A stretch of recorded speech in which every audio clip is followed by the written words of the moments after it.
Allah. Mari mana ni tuan-tuan? Kemudian ambil cincin perak pula, letak sikit kat garam, letak sikit dekat gula, letak sikit kat asam. Aku belah mulut engkau dengan perak supaya bercakap benda yang baik-baik pula. Kemudian ambil gunting. Ini lagi sedih. Masya Allah. Ambil gunting, kerak gunting, bubuh dalam air, bubuh dalam kelapa tu. Kenapa bubuh dalam kelapa? Tak bubuh dalam ni. Nanti ambil air sikit. Ini saya beritahu amalan yang mana kita tak tahu datang. Kalau tuan-tuan nak marah saya, tuan-tuan marah. Saya cakap sebab saya tengok perkara ni. Dan saya cari dalam kitab fiqh pun tak ada. Kitab fiqh Syafi'i. Nak kata saya ni bermazhab lain, saya ni belajar kitab Syafi'i. Kitab sosok dah belajar ni, ya anak, baju ni. Mughni Muhtaj. Saya cari-cari tak ada amalan ni. Kalau saya dah ada nak suruh tak ada kan. Kalau minum air macam ni. Kemudian digunting rambut budak tu bubuh dalam air kelapa. Entahlah dia bawa ke mana. Kemudian macam-macam lah. Cukuplah setakat tu nak ceritakan panjang tu. Sedangkan apa yang disuruh buat ialah hari ke-7 tu memang disunatkan cukur kepala. Berkhitan budak tu bersunat. Akikah. Kemudian isi nama. Ada hak ditentukan. Saya nak sebutkan satu-satu. Saya pun tak berapa nak ingat dah. Okey. Yang disuruh buat ialah cukur semua rambut budak tu, timbang rambut budak tu berapa gram berat. Kemudian beli emas yang seberat dengan dia, sedekah kepada orang. Ataupun tak nak beli emas, harga emas tu berapa? Contoh, timbang emas, okey, contoh kata 2 gram. Sekarang harga emas 120. 1 gram. Maknanya kalau 2 gram 240. Okey, kita nilaikan harga emas 240, sedekah ke orang. Itu yang sebenarnya kemudian rambut tu ditanam. Habis kalau bubuh dalam air nyoh tu kau gimana? Kita nak minum balik. Itulah. Kan kita cakap kan dia orang marah. Jadi kita amalan tu tak tahu datang pada mana. Saya dah buat cari contoh kitab fiqh. Tak ada tu. Nak kata dia ambil dah kitab fiqh tak ada. Tapi datang pada mana? Masya Allah. Yang disuruh buat, kita tak buat amalan lain. Kita rasa itu agama. Memanglah kadang-kadang kita baca Quran betul agama, tapi ikut cara siapa? Kita nak agama ikut cara baginda sallallahu alaihi wasallam. Baginda buat macam ni, kita buat macam ni. Dah lah. Kenapa kita nak amalan lain? Bukan cakap marah orang. Saya sekarang saya dah beritahu para imam tempat saya, dia orang pun terfikir, tak terfikir tu. Sekarang dah banyak. Alhamdulillah. Pada peringkat awal memang tentangan kuat. Tetapi idza jaa al-haq wa zahqa al-batil. Bila datang yang hak, batil akan balik mana. Sekarang alhamdulillah banyaklah benda tu.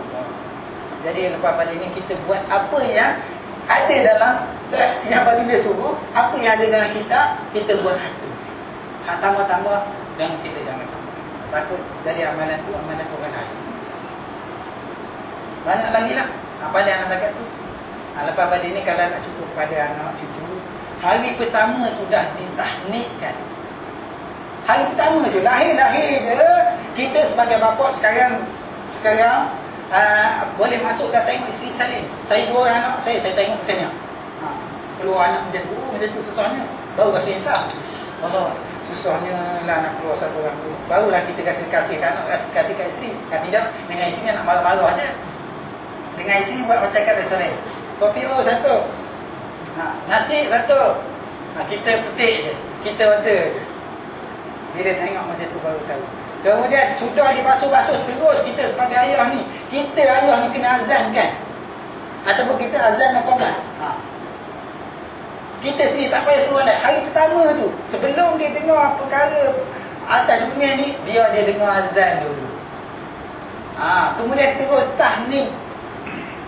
Kalau kita rasa kita ni macam aku ni tak orang soleh, cari orang soleh. Agak-agak dia ni orang sembahyang ke, Dia ni tok imam ke? Dia ni orang soleh ke? Bagi dia tanya, bagi dia bawa rumah biar dia gigit-gigit sikit, asuh dia tanya pula anak kita. Kalau payah sangat, kita ni dah jaga semat, kita buat sendiri je. Habislah. Kemudian hari ke-7 tu barulah kita cukup kepala orang. Cukup kepala orang. Cukup kepala anak sendiri. Tak boleh, gera nak cukup kepala anak tu, suruh orang boleh cukup. Cukup habis. Jangan duk main gunting-gunting. Kalau gunting tu, tak tahulah lepas tu dia cukup, tak tahu. Tapi kebanyakan saya tengok dia gunting itu je, lepas tu dia biar. Dia pala, dia kata apa? Dia pala. Dia begitu. Jadi, cukup tu, ambil. Rambut ni pergi ke damai. Suruh tukang mah tu, timbang. Tukang mah tu, ingat ke timbang mah? Apa timbang rambut? Tak apalah. Nak tahu berapa berat je. Takkanlah tukang mah tu tak nak timbang. Kalau suruh bayar je. Tengok berapa gram. Kemudian nilai dengan harga emas ni, sedekah kepada orang miskin. Kemudian hari ke-7 itulah kita akikah. Hari ke-7 itulah kita bagi nama. Hari ke-7 itulah kalau boleh kita berkhitan, sunat. Bagi mazhab kita, lelaki perempuan wajib sunat. Ini yang telah difatwakan oleh Imam Nawawi. Kita majmuk dah kata dah. Memang wajib. Sunat perempuan ni bukannya cocok macam doktor sekarang. Saya pernah tengok doktor swasta, dia cocok je. Dia cocok dengan jarum tu kan. Dia kata, saya tanya buat macam mana? Dia kata cocok buat selaput. Tak boleh. Dia kena potong. Sebab dalam hadis kata potong.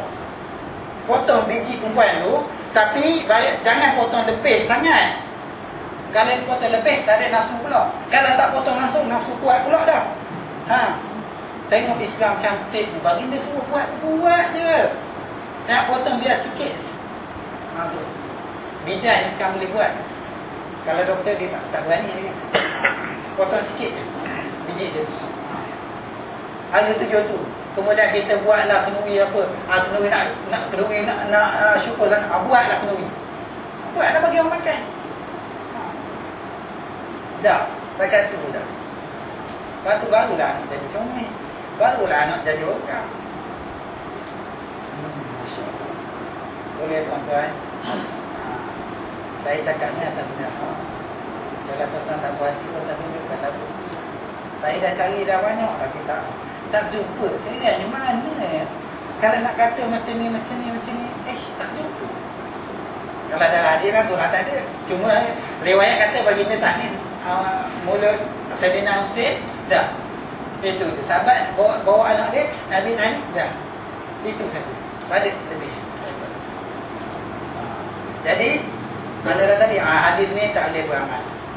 Hadis ni sebab apa? Dalam rawi seorang tu, dalam rawi hadis ni ada seorang yang mana dituduh sebagai kadzab, pendusta besar. Nama dia apa? Zaid bin Hawari al-Umar. Dan anak dia Abdul Rahim. Okey, Imam Yahya bin Mu'in ni anak murid kepada Imam Ahmad bin Hanbal. Dia telah dikata orang ni dusta besar. Lepas tu, walaupun hadis datang, tapi bila cek tengok, dia ni kazab, maka tolak dulu hadis. Sebab tu, kadang-kadang tu kita juga belajar hadis dah. Tengok, banyak benda kita tahu. Kadang-kadang kita dah amat bertahun dah. Rupanya dah hadis tu, satu lagi hadis, kita semua aman. Selepas bagi salam, Assalamualaikum, Assalamualaikum, Bismillahi apa? Ada dah kita. Cuma tak sampai lagi saya nak beritahu. Sebab perkara ni dah berleluasa dah. Kita banyak tak tahu.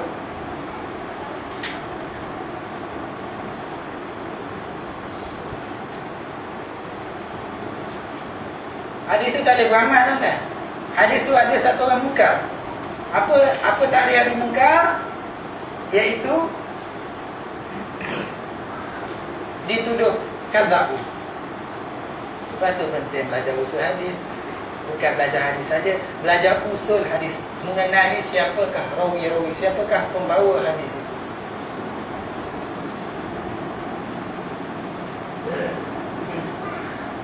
Biarlah, kita lambat lagi nak sampai ni. Cuma saya nak tunjukkan bahasanya hadis ni ada masalah. Ada masalah kena beritahu dah. Jangan kita aman sampai sekarang. Mana pula dah tak jumpa pula dah. Saya nak cari ni lah, dia tak jumpanya.